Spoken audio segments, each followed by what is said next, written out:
We just played a somewhat exciting game in the Carabao Cup against the Spurs, and as usual, they came out with their hardcore press being very aggressive, and as usual, we made mistakes, and we couldn't handle all the aggression and the physicality that they offered. You could see our manager was upset early on in the game, and at some points it looked like he was praying for a different squad. Unfortunately, his prayers did not come true, and this is the squad he had to deal with. Although we were holding on to possession and doing a better job, we were still failing to create dangerous chances up front, not to mention making a lot of stupid defensive mistakes and our goalkeeper blundering saves. We end up losing the game when we are no longer in the Carabao Cup. We're going to talk about that and much more, which makes this move even dumber. And that makes me question, like, was this the issue with this player in the first place this whole time? That he's full of talent, but no football IQ, because no IQ, period. There's a lot of players that were on the squad today that need to be moved on if we're going to be serious contenders for the Premier League, and Eriksen's one of them.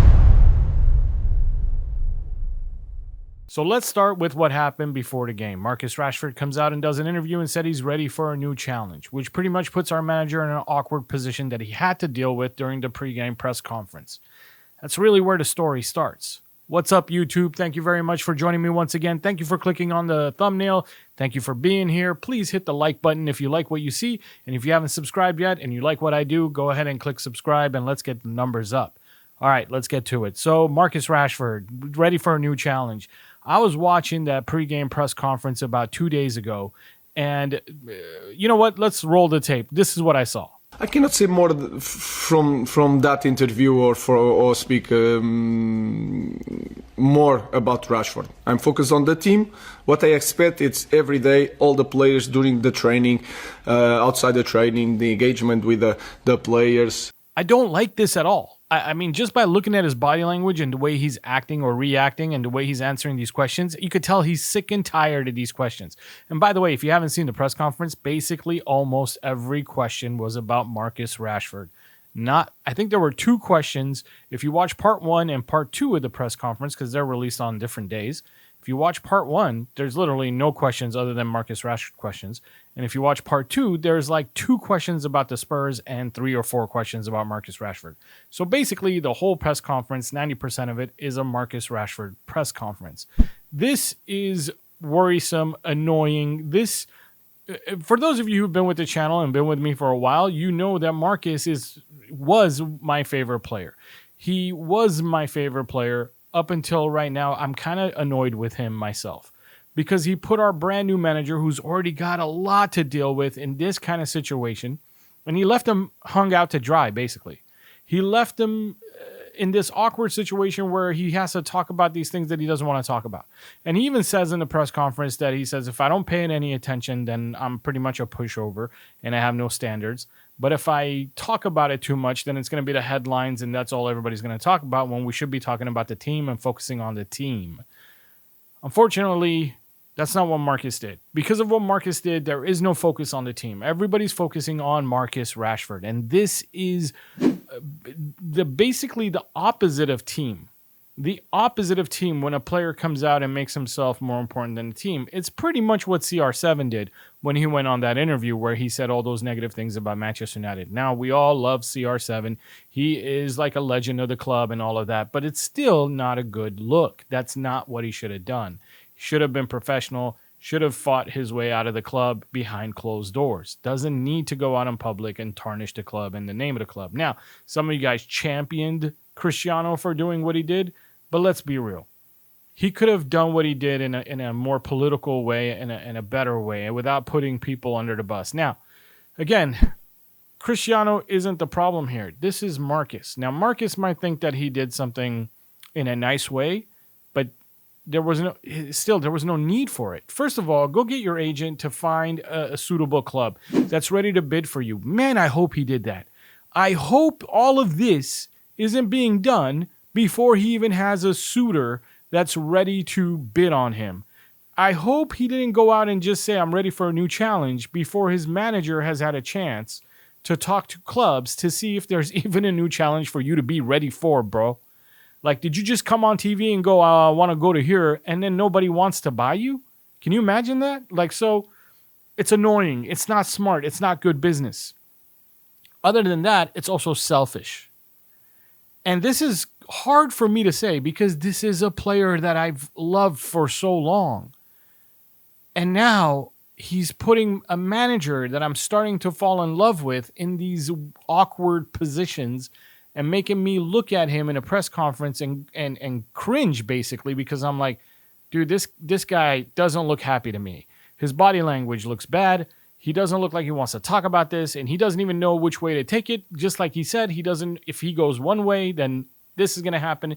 If he goes the other way, then he's a pushover, right? And he has no standards.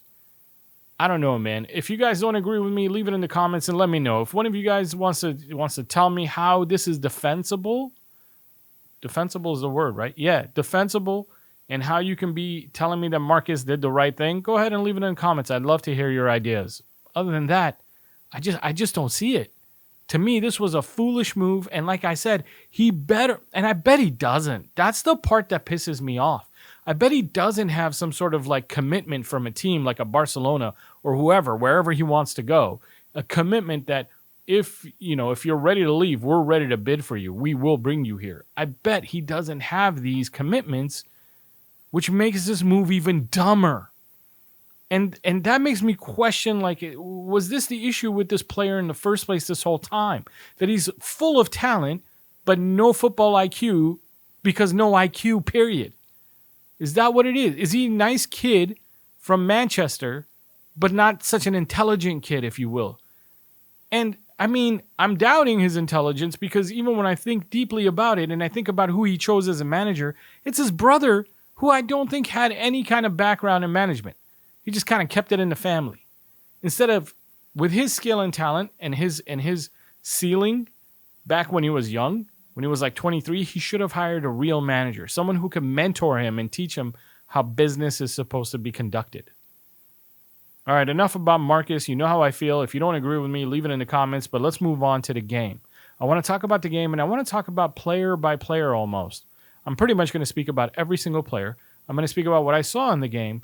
And if you guys agree or disagree, leave it in the comments. You know me. I love reading the comments, and I reply to pretty much every comment as long as it was within 48 hours of making this video or posting this video. Because after 48 hours, I sometimes slip, and I will read the comments still. I might not reply to them because I've already switched gears to thinking about the next video or something else has happened in the news, which I guarantee you once I post this in the next 48 hours, things are going to happen in the news. Because if we're going to talk about Marcus some more, I guess, because I feel like they're going to go back, sit down, make a decision on the whole Marcus Rashford deal. Now, I'm pretty sure that they've already decided. I'm pretty sure that Sir Jim Ratcliffe isn't sitting around going, I wonder what I'm going to do. I'm sure that man has already decided, but he's still the kind of person that's probably going to take into consideration what everybody else says. And when I say everybody else, I'm talking about Omar Barada, Jason Wilcox, and Ruben Amorim. And he's going to figure out what they want to do. But I'm pretty sure if it was up to Sir Jim Ratcliffe, Marcus is already gone. Now, if that's the case, tell me this. If that's the case, I don't think Marcus plays too many minutes for us until the January transfer window opens and we see if we can move him on. Now, for two reasons. Number one, he doesn't fit the squad anyway. It's not like we're benefiting from him being out on the pitch. He's not exactly lighting it up. He's not exactly scoring goals, creating chances, or any of that stuff. So there's already no reason to play him that many minutes in the first place. But number two, the last thing you want to do with this asset, because that's what he is to them, a valuable asset that they're going to try to make some money off of because, again, he's an academy player. So even if they only bring in 25 or 30 million, I hope they bring in 40 or 50, but even if they can only bring in 25 or 30 because the player went out and publicly said he wants to leave. Well, he didn't say he wants to leave, but you know what I mean. All that money goes into the profit bin and helps with FFP. Even if it is only 25 or 30, that's something. You don't play that player, you don't put him on the pitch for too many minutes and risk him getting injured, and then you can't sell him. We can't sell Mason Mount. If we wanted to, I'm not saying we want to, but if we wanted to sell Mason Mount right now, we couldn't sell him. If you wanted to sell Luke Shaw right now, you can't sell him. He's injured. Nobody's going to buy an injured player. So the last thing you want to do is put Marcus out there and have him pick up a knock and twist his ankle, even if it is just a simple little injury that would last 6 weeks. Problem is the transfer window will be closed 6 weeks later. So he's not going to be sellable. And then we have this asset that's no good to us, that's not performing for us, sitting on the bench until summer. So I don't know if Marcus has already played his last game for the club. I don't think it'll go down that way.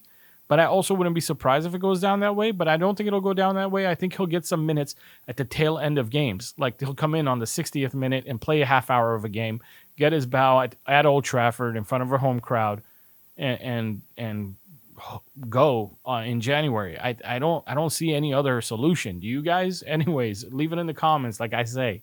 All right, let's actually talk about the game. No more Marcus this time, and I mean it this time. We're moving on.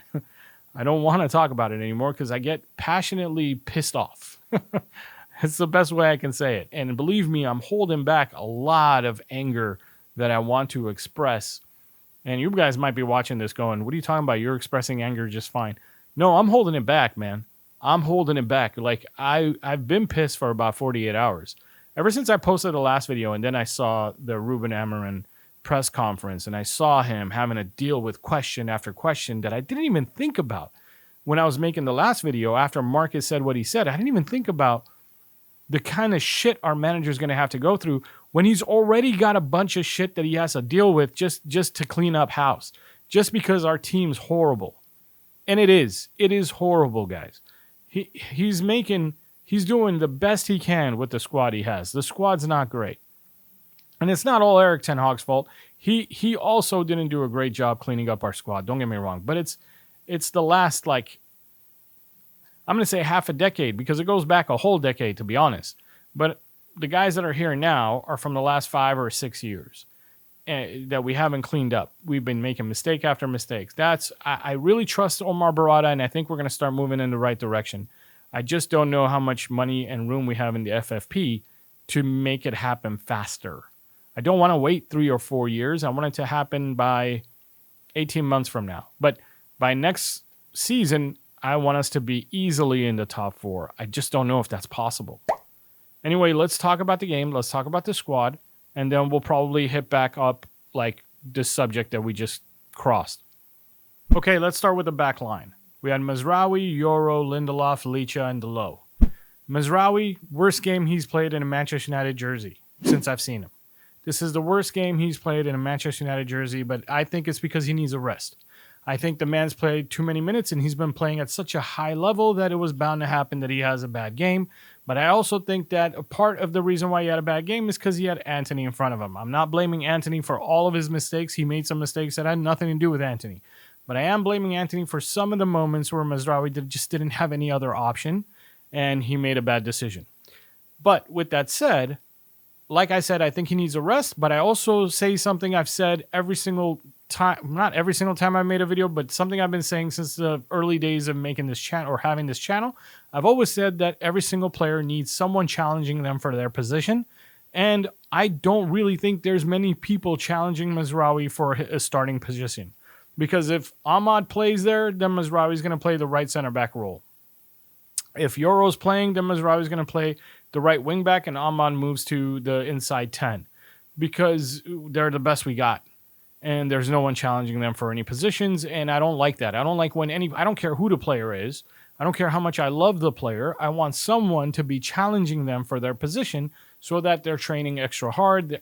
Every minute of every game that they got on the pitch counts, and they're trying to impress, and they're, always staying on their toes, always trying to perform at their best. Whether it's a Carabao Cup game or a Champions League game, it doesn't matter.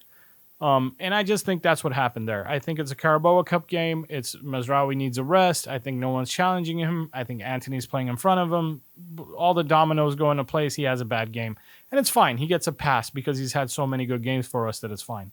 Leny Yoro. Leny Yoro is the best center back we have. That's what it looks like to me. De Ligt has been really, really, really good, but Leny Yoro has been other level good, meaning his distribution, how fast he lets go of the ball. Guys, pay attention. I wish Licha would do some of the things that Leny Yoro does. Here's what I mean. Licha's passes are pretty good. They're great. But Licha, when I watch him play, he takes 4 touches and decides what to do. Leny takes 2 touches, 1 to set him up, 2 to pass.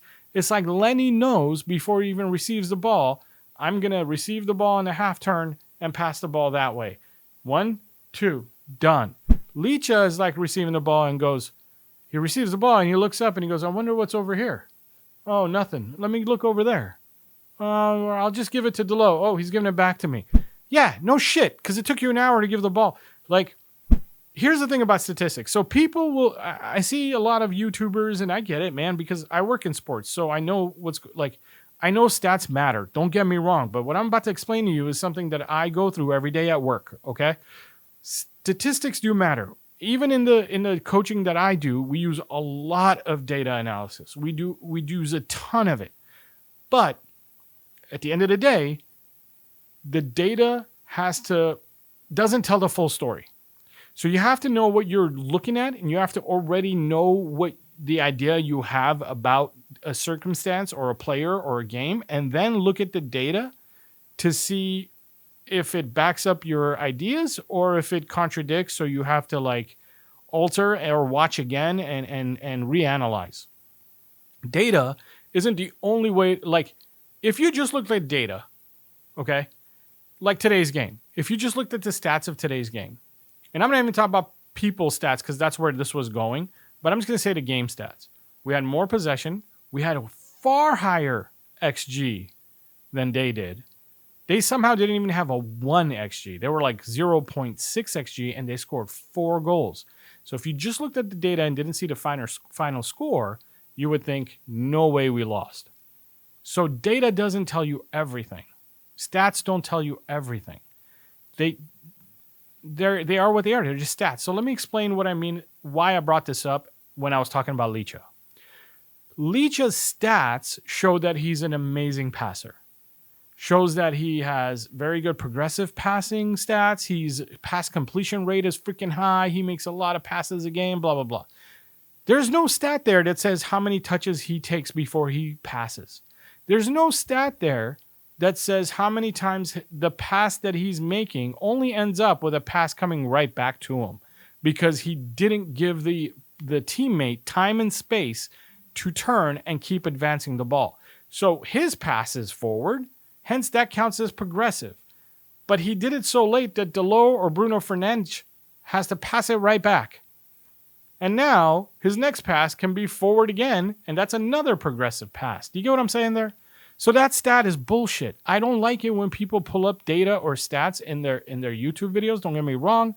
I don't disrespect it, and if that's what they want to do, that's their business. I could easily pull up like SofaScore or Opta, whatever, and show you guys the statistics of the game and show you like this is what I think about this stat and look how great this guy did. I'm telling you what I see with my own eyes after I watched the game twice. And like the second time I watch the game, I take these little notes right here in this notebook. I take these little notes. I've done this for a long time, not just for these videos because I'm a geek like that. It's what I do for work, guys, not football. But I'm a coach and I take little notes for work. I have 4 notebooks for work and 2 notebooks for this channel. But anyway, enough about that. Shouldn't have said that. Anyway, point is this. Stats don't tell you everything. Please don't look at stats and please don't argue with me about Licha's like passing ability because you looked up his stat and it says like he's in the highest percentile of, center backs that pass. Yes, he's a good passer. Problem is he doesn't pass at the right time and there's no stat for that. He robs his own teammates of time because of how slow he is to make a decision. Guys, in the game against Man City, if Ruben wasn't standing 10 yards away from him yelling Ahmad, do you guys think he would have made the pass to Ahmad? Or if he did, would it have been... It was already too late. Ahmad had to curve his run because the pass came too late. He started his run. Licha didn't pass. He took one more touch. He started to curve his run. Licha finally passed. Then Ahmad went for the ball, and we scored that winning goal. Guys, if Amorim wasn't yelling Ahmad to Licha, would he have made that pass? I don't know. I don't know if he would have. But that's the issue. That's the problem. That's the thing about Licha. Now, Yoro has already made up his mind. It's like he's already gone, my first option is here. And then he turns. And now a couple of times he turns to his first option and it's gone. It's taken away. The defense has cut off that pass. Then he'll take that extra touch. Licha, he's always taking the extra touch. He's not thinking ahead. I'm sorry to get passionate, but... Again, you guys have seen me after games we lose. This is how I am after games we lose. Last time I was like a mess, a wreck. This time I'm not a wreck because it's not right after the game. It was actually 6 hours ago. But last time it was like an hour after the game, and I was like a depressed wreck. This time it's 6 hours ago. Now I'm just angry. Those are the phases that I go through. I get depressed first because we lost, and then I just start watching the game the second time, and I get angry because I start seeing everything that I already knew were problems that are still not getting fixed, if you will. Anyways, Lindelof, not good. He gave away the ball a couple of times in really bad spots. Really, really bad spots where you're just like, what are you doing, man? The passes are too... Again, this is passing issues. And this has to be driving the manager nuts because this is stuff where he shouldn't have to work on it. He has to spend every minute that he has with these guys teaching them positioning, where to run, and like what to look for and how to take up space, what space to take up in what situation. When the ball's over here and your teammate's over here, you need to take up this space. And then when you take up that space, the other guy needs to fill in and blah, blah, blah, blah, blah. He's got a lot to do. He's got a lot to do. The last thing he needs on his plate is, oh, and I got to teach you how to pass. Are you fucking kidding me? Like, you're supposed to learn that when you're in your under 15s or under 17s, not when you're starting for Manchester United. That's why I'm telling you, like, our best center back is a teenager that we just bought from France who literally went through, I think he went through surgery and he just got back from injury and he's playing at a higher level. He's making decisions faster. He's touching the ball the right amount of times and the weight on his passes are better than these other guys who are supposed to be the veterans to teach him. And then we wonder why our young players don't ever develop and become great like they used to in the old days. It's an easy thing. The reason why Marcus didn't ever reach his potential is because he didn't have a Roy Keane to look up to. He didn't have a Paul Scholes or Roy Keane, a Ryan Giggs, a Rio Ferdinand, people that would have kept him on his toes, kept him straight, and he had Pogba dancing and Jesse Lingard taking him clubbing or whatever they did, man. That's why our young players don't get better. You think Garnacho is going to reach his potential or Mainu? No. Not until we get a squad full of players with class who demand good things from their teammates, who demand their teammates to play better, who demand their teammates to train harder.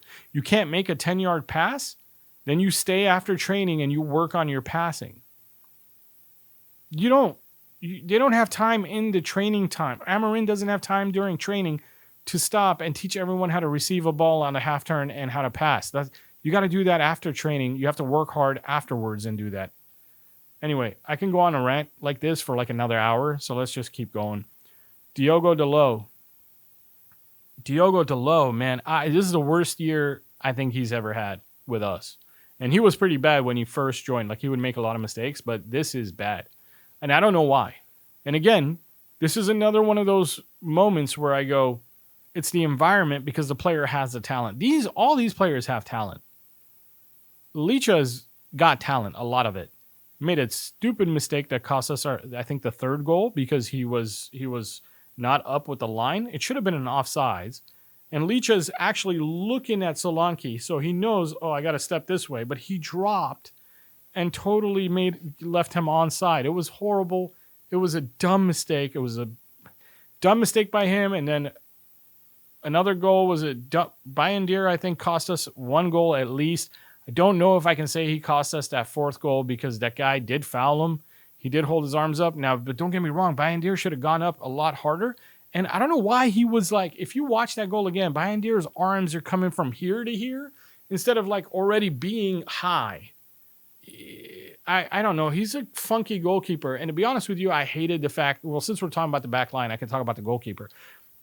I hated that he started and all this happened because it just dropped his value.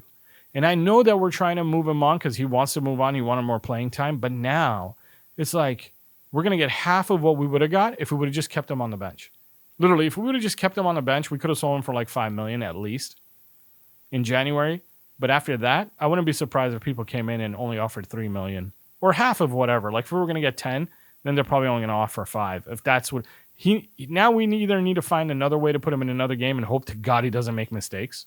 So we could balance out like the games and go, he was just nervous or he had a stomach flu that day. That's why he made those mistakes. I don't know what they're going to do, but they're going to have to figure it out because we can't keep losing money on every freaking deal we make when we're desperate for money. Anyway, enough about Bandier. Whatever. He's probably not going to get any more playing time, to be honest, after that performance. And I wouldn't blame Ruben if he never put him in again. But Dalot, man, Dalot's crossing is so pathetic. And Dalot, in that game, if you watch it again, Dalot had the most space out of every player we have on the squad. Like, it's as if the Spurs just kind of let him have all that space. They're like, yeah, go ahead.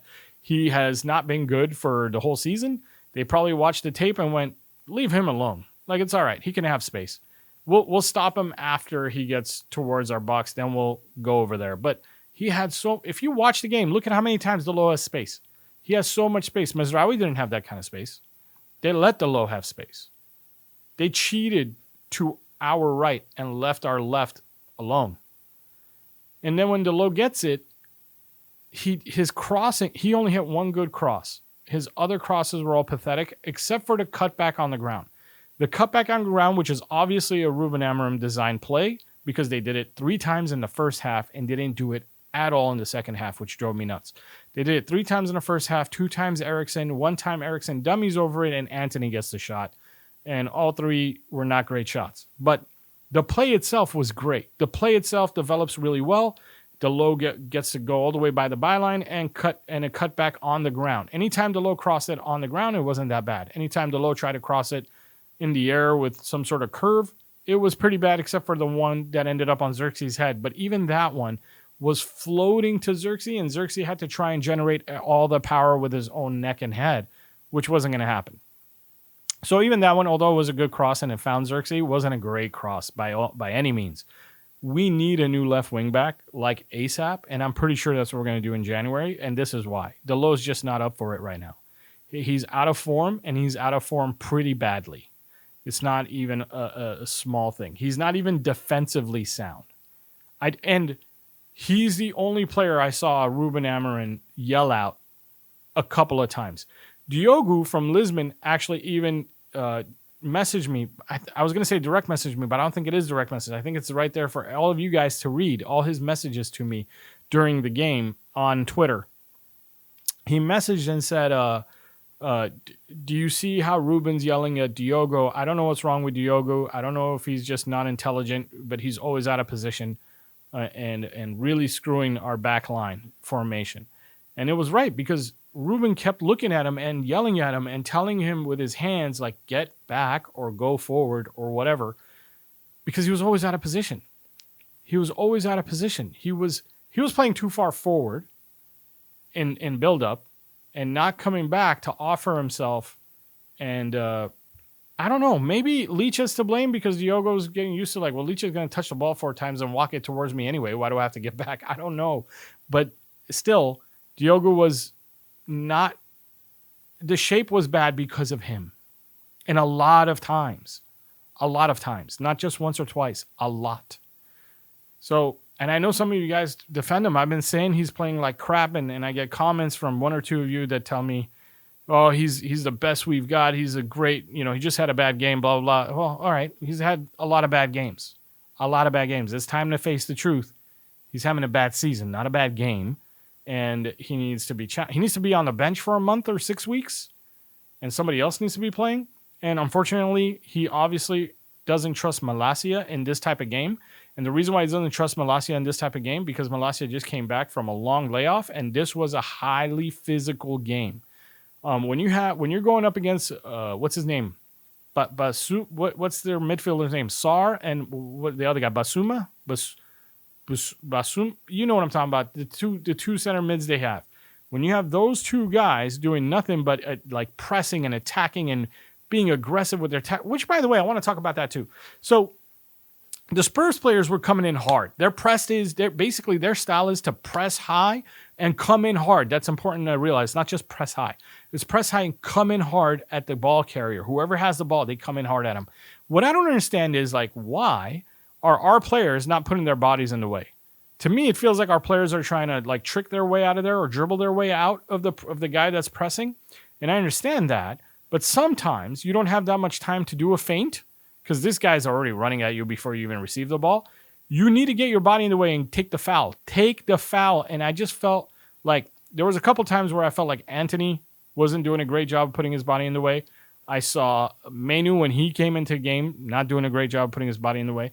And I just kept seeing like what, Ugarte was the only one that did it. And I'm not a massive Ugarte fan. Like I am becoming one because the guy's playing really good. But you guys know when we signed Ugarte, I was saying not so great things. I was like, look, he's always going to be great out of possession. I just don't think he's going to be great in possession. He's proven me wrong. In possession, he's one of the only people who's like securing the ball by putting his body in harm's way and taking the foul, and or just putting his body in harm's way, not taking the foul, but at least staying on his feet, getting out of trouble, and passing it. I was like, man, Ugarte is doing the things that the guys who are supposed to be good with the ball aren't doing. And it's depressing, and that's why we need upgrades. And we need to understand that Ruben's saying things like we lack physicality. Today you saw it, especially in the first half. Now, some of you guys might have watched that game and went, actually, we weren't doing that bad. Like, especially in the second half, we started dominating. Guys, we didn't start dominating until they were up 2-0. When they were up 2-0, they stopped pressing us as hard. If you watch the game again, watch the first half, and you'll, especially the first 30 minutes when Spurs had a lot of energy, because, after 30 minutes, you start to slow down. But in the first 30 minutes, they were pressing us so damn hard and being physical and brutal with us because they know we're soft. We're a soft team that lacks physicality. There's a couple of our players who can do it, who can dish it back, if you will. But some of our players don't know how to dish it back. And one of them is being Højlund. Højlund's supposed to be our big guy. Højlund's supposed to be the guy who's going to use his body too and knock some people around and hold up the ball. He can't hold up the ball. I haven't gotten to the forward line yet, but, here's a sneak peek of what I'm going to talk about when I get there. Højlund is not doing a great job holding up the ball. He needs to improve, and he needs to improve quick, or we need to get a new striker in that he can learn from, I guess. Because Xerxes is obviously not favored by our manager. If Xerxes was favored, he would have started this game because we did rotate most of the squad, and Xerxes was on the bench. He didn't rotate Højlund out. He left Xerxes on the bench, and then he brought him in later. And then when he brings him in later, Xerxes is just a little too casual for me, if you will. And I know he's not, because when you look at his face, he's actually serious and he's trying hard. But maybe he's just not good enough. I don't know. But that's what it looks like to me. His face doesn't look like he's not trying. His face looks like he cares, but maybe he cares so much that he's not confident. And when you're not confident, you're not good enough. Like, even if you have the talent, if you don't have confidence, you're not going to perform. Like the way Ahmad is right now, Ahmad's like on high confidence right now. Ahmad's chasing down the goalkeeper from 30 yards away and diving 2 feet out, blocking a shot and scoring a goal. You know how much like confidence you have to make that run as hard as you can. Leave your feet with 2 feet, studs up, but away from the goalkeeper, and just see it in your head that I think I can block this shot. Or I think I can block this kick and get it right in the goal. He knew what he was doing. It wasn't like luck. I don't think that was luck at all. Can't be luck when the guy keeps charging at people and stealing the ball from them. Goalkeeper or right backs or center backs, he's done it to so far in the last 5 games. It's not luck. This is just like in his bones, in his instincts, he can smell it. He can smell, I'm getting this ball. That's confidence. That's what confidence is. You believe it's going to happen. I don't see it on Xerxes' face. On Xerxes' face, I hope I don't fuck up. What do you guys think? Before I go on, I got more to say, but what do you guys think? Leave it in the comments, guys. Guys, drop a like if you're still here, if you're still with me, if you're still following me, drop a like. Let's get more eyes on these videos. My last video only got 450 views or something like that because YouTube didn't share it with more than 4,000 people. That's it. Only 4,000 people saw the thumbnail, and I got 450 views, which is actually pretty good when you think about how many people saw the thumbnail and clicked on it. YouTube decides how many people see the thumbnail by how many likes you guys leave. That's why people ask you guys for likes. The more likes a video gets, the more people get to see my thumbnail or the thumbnail of the video and decide if they want to watch it or not. That's why everybody asks you guys for likes. So please, if you do like this video, help me out, drop a like. That's all I ask. Okay, so now let's talk about the midfield. The midfield was Eriksen and Ugarte. Ugarte was doing fantastic. Ugarte was everywhere. Ugarte was a beast. Ugarte is playing at a high level. Ugarte needs to stay doing what he's doing. And if we need to give him a rest so that he can continue doing what he's doing, then we need to give him a rest, and Casemiro needs to start the next game. That doesn't mean I rate Casemiro more than Ugarte. I just think that we need to figure out a balance so that Ugarte doesn't burn out, because the guy is putting in a lot of hard work and a lot of hard miles in the games. Next to him was Eriksen. Eriksen was not, he doesn't have the legs. Eriksen's done. Eriksen cannot compete with Basuma, I'll never remember his name.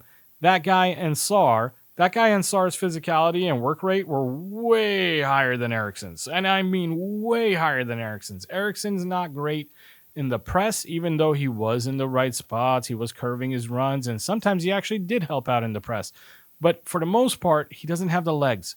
And then secondly, he got 2 really good chances at goal, and one of them he put right at the defender. And literally, if you look at that chance, you've got both sides of the goal wide open, and you put it right in the middle. Don't get me wrong, it happens, but in that state of the game, when we needed to catch up because we were down, you just got to put it on goal. You got to get it around the first guy, right? You got to get it around the first guy and force the keeper to make a save. Guys, I'm frustrated, like I told you earlier, and I'm just done with some of these players. Some of these players have to be moved on, and I'm not going to sit here and say nice things about players that I know are not good enough to help us win the Premier League anytime soon. If our manager keeps coming out and saying what's important to him is that we win the Premier League. Today, in the press conference after the game, he said, all I want to do is win the Premier League, and I don't know how long it's going to take. Well, I'll tell you right now, it's not going to happen with Eriksen on the squad. There's a lot of players that were on the squad today that need to be moved on if we're going to be serious contenders for the Premier League, and Eriksen's one of them. Why? Because he doesn't have the legs anymore, he's not young anymore, and he's just lost a little bit of pace, which he never had in abundance to begin with. Physicality is the key word since our manager came in. He's got very little physicality. None. Okay. So that's our midfield. Forward line. Forward line was, who was it? Anthony, right? No. It was Bruno, Rashford, Anthony. It was. Anthony was bad. It was so sad to watch. Guys, when I saw that Anthony was in the starting lineup, I even said before the game that I hope Anthony starts this game. When I saw Anthony was in the starting lineup, I was rooting for him. I posted on Twitter and I said, I hope Anthony has a good game today. I hope he shines. I hope he brings his best, because the boy needs it. He needs it for his own self, and we need it to uplift us as fans, because a lot of the fans are done with him. And I got to tell you, after watching this game, I'm like, I think I'm pretty much done too. Because I root for him. I like Anthony. I saw the potential. I've always wanted to have a flair player that's good. We haven't had one in so long in our squad, and it's fun. It's fun to have a flair player on your squad that's actually good, though. It's not just flair and then nothing comes of it. And I thought we were going to get one with him, and it's not working out. He's actually lost the flair, and he's not good. It's like, if you at least have some flair, and then we go, come on, I just hope you can make that final pass or make the final shot and get it on goal. But that was a cool move. That was some cool flair. He doesn't even have the flair anymore, and I don't know what to say. I don't think we're going to be able to move him on because he's on too much money, or we paid too much for him, so we probably still owe a lot on him. Maybe if we can break even and somebody can help us pay off whatever we owe on him, maybe they'll do it. I don't know. It's up to Ineos. They did talk a big game and say that if people don't do the right things within the first 2 years, and they're going to move them on. So, maybe they will move on Anthony. I don't think it'll happen in January, though, unless it's a loan, and that would probably be best. If he can go to a league where the gameplay is a little bit slower, like if he can go to France or back to Holland or Turkey, and maybe he'd start to get back his form and start to do some good things, and then we can actually move him on and sell him. That would be best. Tell me what you think in the comments, guys. It makes me sad to say what I just said about Anthony, because I've always rooted for him, but let me know in the comments if you agree with me or if you think I'm being a little too harsh. I don't think I am, because he's had plenty of chances. I mean, he's going to get a couple more chances before we move him on, so let's see what happens, but I think it's kind of over. Hoyland, I already told you guys, no hold up play. And if you can't hold up the ball, you're not going to help us in this system. We need to have a big guy as an out, like Gyökeres was doing for Sporting. Whenever we can't get out of our own half, the center backs have to know where the big guy is going to be, and they need to be able to one touch pass it down to the middle and count on their big guy to be able to chest it down and block off the defender behind him, hold it up for like a split second, and then pass it to some of the oncoming traffic that's going to be going up his way once he holds up the ball. Hoyland's not doing a great job settling those balls or putting up with guys on his back. They keep throwing him off. He loves to be running forward when he receives the ball. Unfortunately, that's great, but a lot of people are good at that part. The hold-up play is the part we need. I don't know. Again, that's another one of those. Leave it in the comments. When it comes to Bruno, I said it before. Bruno was Bruno. Did some good things, did some bad things. Today, the good things didn't outweigh the bad things, unfortunately. And it's like that a lot of times. See, Bruno's allowed to make some bad passes and have some bad touches, but only 10%. That's acceptable. 10, 15% of his passes can be a little bit bad or off. And when I say 10 or 15%, guys, I'm talking about that final pass. I'm not talking about, like, of course his passing stats are going to show he did better than 80% passing. Don't get me wrong. I know that. But I'm not talking about the simple passes. I'm talking about those passes that he's trying to get around the corner or over to the guy, crossing it over a guy into our forward. He's allowed to have, because some of them don't look that complicated and he just makes a bad touch, or some of them look like he shouldn't even be trying it and he tries it. And some people say if you take that out of his game, then you take the creativity out of his game. No, some of them are just obviously not there. There's no lane there. Don't even do that. And he does it.